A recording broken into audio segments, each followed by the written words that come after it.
मंत्रिमंडल के मेरे सहयोगी doctor Jitendra Singh ji, principal secretary doctor PK. Mishra, Shri Rajiv Gauba, CBC Shri Suresh Patel, अन्य सभी कमिश्नर्स, देवी और सज्जनों, ये सतर्कता सप्ताह सरदार साहब की जन्म जयंती से शुरू हुआ है। सरदार साहब का पूरा जीवन ईमानदारी, पारदर्शिता और इससे प्रेरित पब्लिक सर्विस के निर्माण के लिए समर्पित रहा और इसी कमिटमेंट के साथ आपने सतर्कता को लेकर जागृति का ये अभियान चलाया है। इस बार आप सभी विकसित भारत के लिए भ्रष्टाचार मुक्त भारत इस संकल्प के साथ सतर्कता सप्ताह मना रहे हैं। ये संकल्प आज के समय की मांग है, प्रासंगिक है और देशवासियों के लिए इतना ही महत्वपूर्ण है। साथियों, विकसित भारत के लिए विश्वास और विश्वसनीयता, ये दोनों बहुत आवश्यक है। सरकार के ऊपर जनता का बढ़ता हुआ विश्वास जनता का भी आत्मविश्वास बढ़ाता है। हमारे यहां मुश्किल ये भी रही कि सरकारों ने जनता का विश्वास तो खोया ही, जनता पर भी विश्वास करने में पीछे रही। गुलामी के लंबे कालखंड से हमें भ्रष्टाचार की, शोषण की, संसाधनों पर कंट्रोल की जो लिगेसी मिली, उसको दुर्भाग्य से आजादी के बाद और विस्तार मिला और इसका बहुत नुकसान देश ने चार पीढ़ी ने उठाया है। लेकिन आजादी के इस अमृतकाल में हमें दशकों से चली आ रही इस परिपाटी को पूरी तरह बदल देना है। इस बार 15 अगस्त को लाल किले से भी मैंने कहा है कि बीते 8 वर्षों के श्रम, साधना, कुछ इनिशिएटिव, उसके बाद अब भ्रष्टाचार के खिलाफ निर्णायक लड़ाई का समय आ गया है। इस संदेश को समझते हुए, इस मार्ग पर चलते हुए हम विकसित भारत की तरफ तेजी से जा पाएंगे। साथियों, हमारे देश में भ्रष्टाचार की और देशवासियों को आगे बढ़ने से रोकने वाली 2 बड़ी वजह रही है। एक, सुविधाओं का अभाव और दूसरा, सरकार का अनावश्यक दबाव। लंबे समय तक हमारे यहां सुविधाओं का, अवसरों का अभाव बनाए रखा गया। एक गैप, एक खाई बढ़ने दी गई। इससे एक अस्वस्थ स्पर्धा शुरू हुई जिसमें किसी भी लाभ को, किसी भी सुविधा को दूसरे से पहले पाने की होड़ लग गई। इस होड़ ने भ्रष्टाचार का इकोसिस्टम बनाने के लिए एक प्रकार से खाद पानी का काम किया। राशन की दुकान में लाइन, गैस कनेक्शन से लेकर सिलेंडर भरवाने में लाइन, बिल भरना हो, एडमिशन लेना हो, लाइसेंस लेना हो, कोई परमिशन लेनी हो, सब जगह लाइन। ये लाइन जितनी लंबी, भ्रष्टाचार की जमीन उतनी ही समृद्ध। और इस तरह के भ्रष्टाचार का सबसे ज्यादा नुकसान अगर किसी को उठाना पड़ता है तो वो है देश का गरीब और देश का मध्यम वर्ग। जब देश का गरीब और मध्यम वर्ग अपनी ऊर्जा इन्हीं संसाधनों को जुटाने में लगा देगा तो फिर देश कैसे आगे बढ़ेगा, कैसे विकसित होगा। इसलिए हम बीते 8 वर्षों से अभाव और दबाव से बनी व्यवस्था को बदलने का प्रयास कर रहे हैं। डिमांड और सप्लाई के गैप को भरने की कोशिश कर रहे हैं। इसके लिए हमने कई रास्ते चुने हैं। 3 प्रमुख बातों पर मैं ध्यान आकर्षित करना चाहूंगा। एक, आधुनिक टेक्नोलॉजी का रास्ता। दूसरा, मूल सुविधाओं के सैचुरेशन का लक्ष्य। और तीसरा, आत्मनिर्भरता का रास्ता। अब जैसे राशन को ही लीजिए, बीते 8 वर्षों में हमने पीडीएस को टेक्नोलॉजी से जोड़ा और करोड़ों फर्जी लाभार्थियों को सिस्टम से बाहर कर दिया।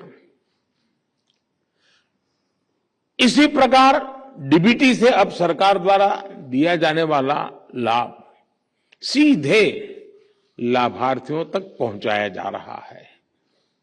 इस एक कदम से ही अभी तक 2 लाख करोड़ रुपए से अधिक गलत हाथों में जाने से बचा है। 2 लाख करोड़ रुपया। कैश आधारित अर्थव्यवस्था में घुसखोरी, काला धन, ये डिटेक्ट करना कितना मुश्किल है, ये हम सब जानते हैं। अब डिजिटल व्यवस्था में लेन देन का पूरा ब्यौरा कहीं ज्यादा आसानी से उपलब्ध हो रहा है। Government e market place, jam जैसी व्यवस्था, सरकारी खरीद में कितनी पारदर्शिता आई है, ये जो भी इसके साथ जुड़ रहे हैं उसका महत्व समझ रहे हैं, वो अनुभव कर रहे हैं। साथियों, किसी भी सरकारी योजना के हर पात्र लाभार्थी तक पहुंचना, सैचुरेशन के लक्ष्य को प्राप्त करना समाज में भेदभाव भी समाप्त करता है और भ्रष्टाचार की गुंजाइश को भी खत्म कर देता है। जब सरकार और सरकार के विभिन्न विभाग खुद ही आगे बढ़कर हर पात्र व्यक्ति को तलाश रहे हैं, उसके दरवाजे जाकर दस्तक दे रहे हैं, तो जो बिचौलिए बीच में बने रहते हैं उनकी भूमिका भी समाप्त हो जाती है। इसलिए हमारी सरकार द्वारा हर योजना में सैचुरेशन के सिद्धांत को अपनाया गया है। हर घर जल, हर गरीब को पक्की छत, हर गरीब को बिजली कनेक्शन, हर गरीब को गैस कनेक्शन, ये योजनाएं सरकार की इसी अप्रोच को दिखाती है। साथियों, विदेशों पर अत्याधिक निर्भरता भी भ्रष्टाचार का एक बड़ा कारण रही है। आप जानते हैं कि कैसे दशकों तक हमारे डिफेंस सेक्टर को विदेशों पर निर्भर रखा गया। इस वजह से कितने ही घोटाले हुए, आज हम डिफेंस सेक्टर में आत्मनिर्भरता के लिए जो जोर लगा रहे हैं, उससे भी इन घोटालों का स्कोप भी समाप्त हो गया है। राइफल से लेकर फाइटर जेट्स और ट्रांसपोर्ट एयरक्राफ्ट तक आज भारत खुद बनाने की दिशा में आगे बढ़ रहा है। डिफेंस ही नहीं, बल्कि बाकी जरूरतों के लिए भी हमें विदेशों से खरीद कम से कम उस पर निर्भर रहना पड़े। आत्मनिर्भरता के ऐसे प्रयासों का उसको आज बढ़ावा दिया जा रहा है। साथियों, सीबीसी पारदर्शिता सुनिश्चित करने के लिए सबके प्रयास को प्रोत्साहित करने वाला संगठन है। और पिछली बार मैंने आप सभी से प्रिवेंटिव विजिलेंस पर ध्यान देने का आग्रह किया था। मुझे बताया गया है कि आपने इस दिशा में अनेक कदम उठाए हैं। इसके लिए जो 3 महीने का अभियान चलाया गया है, वो भी प्रशंसनीय है। मैं आपको और आपकी पूरी टीम को बधाई देता हूं। और इसके लिए ऑडिट का, इंस्पेक्शन का एक पारंपरिक तरीका आप अपना रहे हैं, लेकिन इसको और आधुनिक, अधिक टेक्नोलॉजी ड्रिवन कैसे बनाएं, इसको लेकर भी आपको जरूर सोचते रहे हैं और सोचना भी चाहिए। साथियों, भ्रष्टाचार के खिलाफ सरकार जो इच्छा शक्ति दिखा रही है, वैसी ही इच्छा शक्ति सभी विभागों में भी दिखनी आवश्यक है। विकसित भारत के लिए हमें एक ऐसा एडमिनिस्ट्रेटिव इकोसिस्टम विकसित करना है जो भ्रष्टाचार पर जीरो टॉलरेंस रखता हो। ये आज सरकार की नीति में, सरकार की इच्छा शक्ति में, सरकार के फैसलों में आप हर डगर पे देखते होंगे। लेकिन यही भाव हमारी प्रशासनिक व्यवस्था के डीएनए में भी मजबूती से बनना चाहिए। एक भावना यह है कि जो भ्रष्ट अफसर होते हैं, उनके खिलाफ कार्रवाई, चाहे वो आपराधिक हो या फिर विभागीय, बरसों तक चलती रहती है। क्या हम भ्रष्टाचार से संबंधित डिसिप्लिनरी प्रोसीडिंग्स को मिशन मोड में एक अवधि तय करके पूरा कर सकते हैं? क्योंकि ये लटकती तलवार उसको भी परेशान करती है। अगर वो निर्दोष है और इस चक्र में आ गया, तो उसको इस बात का बड़ा जीवन भर दुख रहता है कि मैंने प्रामाणिकता से जिंदगी जी और मुझे कैसा फंसा दिया, और भी निर्णय नहीं कर रहे हैं। जिसने बुरा किया है उसका नुकसान अलग चीज है, लेकिन जो इसने नहीं किया, वो इस लटकती तलवार के कारण सरकार के लिए और जीवन के लिए हर प्रकार से बोझ बन जाता है। अपने ही साथियों को इस प्रकार से लंबे लंबे समय तक लटकाए रखने से क्या फायदा है? साथियों, इस तरह के आरोपों पर जितनी जल्दी फैसला होगा, उतना ही प्रशासनिक व्यवस्था में पारदर्शिता आएगी, उसकी शक्ति बढ़ेगी। जो क्रिमिनल केसेस हैं, उनमें भी तेजी से कार्रवाई किए जाने, उनकी लगातार मॉनिटरिंग किए जाने की आवश्यकता है। एक और काम जो किया जा सकता है, वो है पेंडिंग करप्शन केसेस के आधार पर डिपार्टमेंट्स की रैंकिंग। अब उसमें भी हम स्वच्छता के लिए जैसे हम कंपटीशन करते हैं, इसमें भी करें। देखें तो कौन डिपार्टमेंट इसमें बड़ा उदासीन है, क्या कारण है, और कौन डिपार्टमेंट है जो बहुत तेजी से इस समस्या को गंभीरता से लेकर के आगे बढ़ रहा है। और इससे जुड़ी रिपोर्ट्स का मासिक या तिमाही पब्लिकेशन अलग अलग विभागों को भ्रष्टाचार के खिलाफ चल रहे केसों को तेजी से निपटाने के लिए प्रेरित करेगा। हमें टेक्नोलॉजी के माध्यम से एक और काम करना चाहिए। अक्सर देखा गया है कि विजिलेंस क्लियरेंस में काफी समय लग जाता है। इस प्रक्रिया को भी टेक्नोलॉजी की मदद से स्ट्रीमलाइन किया जा सकता है। एक विषय और जो मैं आपके सामने रखना चाहता हूं, वो है पब्लिक ग्रीवेंस के डेटा का सरकार के विभिन्न विभागों में सामान्य मानवी द्वारा शिकायतें भेजी जाती हैं, उनके निपटारे का भी एक सिस्टम बना हुआ है। लेकिन अगर पब्लिक ग्रीवेंस के डेटा का हम ऑडिट कर सके तो ये पता लगेगा कि कोई खास विभाग है कि वहां ज्यादा से ज्यादा शिकायत आ रही है, कोई खास पर्सन है उसी के यहां सब सारा मामला जाकर के अटकता है, क्या कोई प्रोसेसिंग पद्धतियां जो है हमारी उसी में कोई गड़बड़ है जिस कारण मुसीबतें आ रही है। मुझे लगता है ऐसा करके आप उस विभाग में भ्रष्टाचार की तह तक आसानी से पहुंच पाएंगे।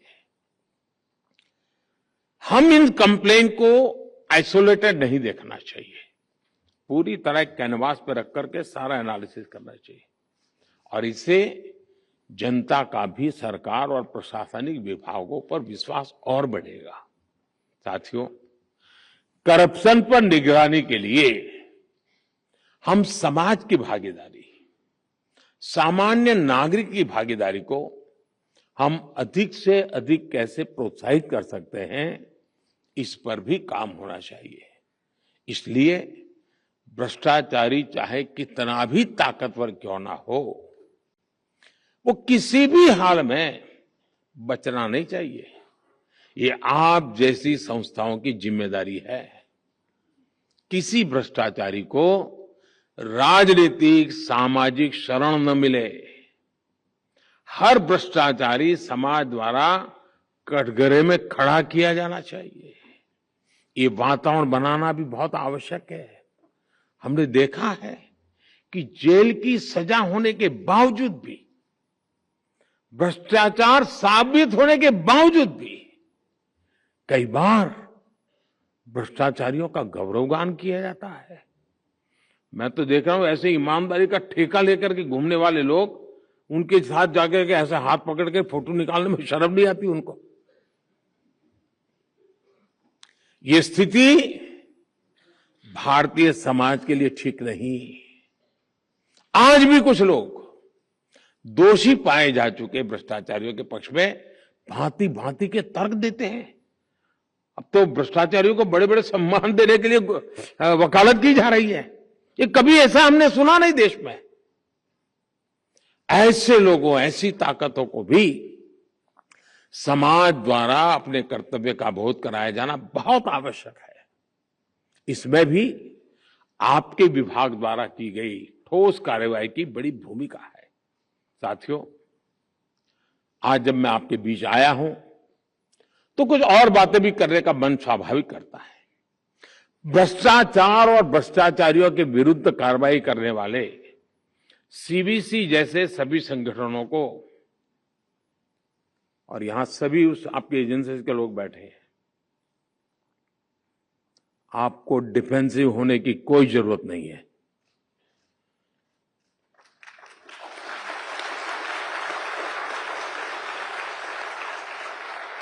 अगर देश की भलाई के लिए काम करते हैं तो अपराध बोध में जीने की जरूरत नहीं है। दोस्तों, हमें पॉलिटिकल एजेंडा पे नहीं चलना है, लेकिन देश के सामान्य मानवी को जो मुसीबतें आ रही है उसे मुक्ति दिलाने का हमारा काम है। ये काम हमको करना है। और जिनके वेस्टेड इंटरेस्ट है वो चिल्लाएंगे, वो इंस्टीट्यूशन के गले घोंटने की कोशिश करेंगे, इस इंस्टीट्यूट में बैठे हुए समर्पित लोगों को बदनाम करने का प्रयास किया जाएगा। ये सब होगा। मैं लंबे अरसे तक इस व्यवस्था से निकला हुआ दोस्तों, लंबे अरसे तक हेड ऑफ द गवर्नमेंट के रूप में काम करने का मुझे अवसर मिला है। मैंने बहुत गालियां सुनी, बहुत आरोप सुने दोस्तों,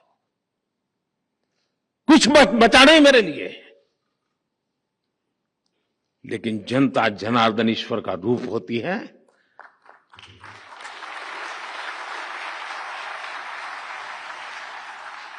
वो सत्य को परखती है, सत्य को जानती है और मौका आने पर सत्य के साथ खड़ी भी रहती है। मैं अपने अनुभव से कहता हूं दोस्तों, चल पड़िए ईमानदारी के लिए, चल पड़िए। आपको जो ड्यूटी मिली है उसको ईमानदारी से निभाने के लिए। आप देखिए, ईश्वर आपके साथ चलेगा, जनता जनार्दन आपके साथ चलेगी। कुछ लोग चिल्लाते रहेंगे, क्योंकि उनका निजी स्वार्थ होता है, उनके स्वयं के पैर गंदगी में पड़े हुए होते हैं। और इसलिए मैं बार बार कहता हूं, देश के लिए, ईमानदारी के लिए काम करते समय कुछ भी अगर इस प्रकार के विवाद खड़े होते हैं, अगर हम ईमानदारी के रास्ते पर चले हैं, प्रामाणिकता से काम कर रहे हैं, डिफेंसिव होने की कोई जरूरत नहीं। दोस्तों, आप सभी साक्षी हैं, जब आप कन्विक्शन के साथ एक्शन लेते हैं, कई मौके आपके जीवन में भी आए होंगे, समाज आपके साथ खड़ा ही रहा होगा। दोस्तों, भ्रष्टाचार मुक्त देश और भ्रष्टाचार मुक्त समाज बनाने के लिए सीबीसी जैसी संस्थाओं को निरंतर जागरूक रहना वो एक विषय है, लेकिन उन्हें सारी व्यवस्थाओं को भी जागरूक रखना पड़ेगा, क्योंकि अकेले तो क्या करेंगे, 4-6 लोग एक दफ्तर में बैठ करके क्या कर पाएंगे। पूरी व्यवस्था उनके साथ जब तक जुड़ती नहीं है, उस स्पिरिट को लेकर के जीती नहीं है, तो व्यवस्थाएं भी कभी कभी चरमरा जाती है। साथियों, आपका दायित्व बहुत बड़ा है, आपकी चुनौतियां भी बदलती रहती हैं, और इसके लिए आपके तौर तरीकों में, कार्यप्रणाली में भी निरंतर गतिशीलता आवश्यक है।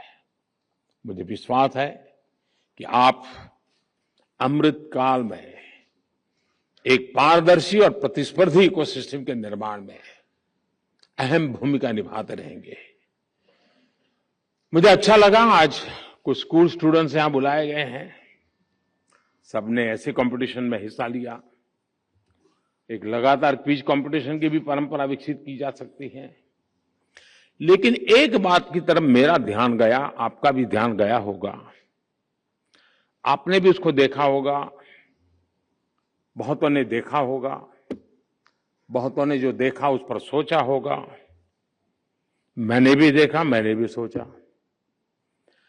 सिर्फ 20% पुरुष भ्रष्टाचार के खिलाफ की लड़ाई में इनाम ले गए, 80% बेटियां ले गई।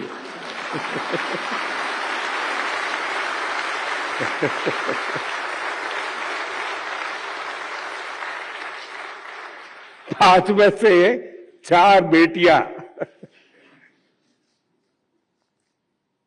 मतलब ये 20 को 80 कैसे करे, क्योंकि दौर तो उनके हाथ में है। इन पुरुष में भी भ्रष्टाचार के खिलाफ वही ताकत पैदा हो जिन इन बेटियों के दिल दिमाग में पड़ी है, उज्जवल भविष्य का रास्ता वही बनेगा।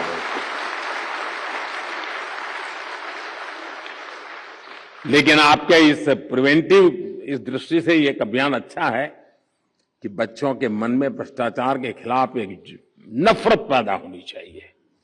जब तक गंदगी के खिलाफ नफरत पैदा नहीं होती, स्वच्छता का महत्व समझ नहीं आता है। और भ्रष्टाचार को कम ना आके पूरी व्यवस्था को चरमरा देता है, पूरी व्यवस्था को चरमरा देता है। और मैं जानता हूं इस पर बार बार सुनना पड़ेगा, बार बार बोलना पड़ेगा, बार बार सजग रहना पड़ेगा। कुछ लोग अपनी शक्ति इसलिए भी लगाते हैं कि इतने कानूनों में से बाहर कैसे रह करके सब किया जाए। वो ज्ञान का उपयोग वो भी करते हैं, एडवाइस भी करते हैं इसके लिए कि इस दायरे के बाहर करो, कोई प्रॉब्लम नहीं होगा। लेकिन अब दायरा बढ़ता ही चला जा रहा है, आज नहीं तो कल, कभी न कभी तो समस्या आनी है, और अब बचना मुश्किल है जी। टेक्नोलॉजी कुछ न कुछ तो सबूत छोड़ रही है। जितना ज्यादा टेक्नोलॉजी की ताकत का उपयोग होगा, हम व्यवस्थाओं को बदल सकते हैं और बदली जा सकती है। हम कोशिश करें। मेरी आप सबको बहुत बहुत शुभकामनाएं हैं। धन्यवाद भाइयों।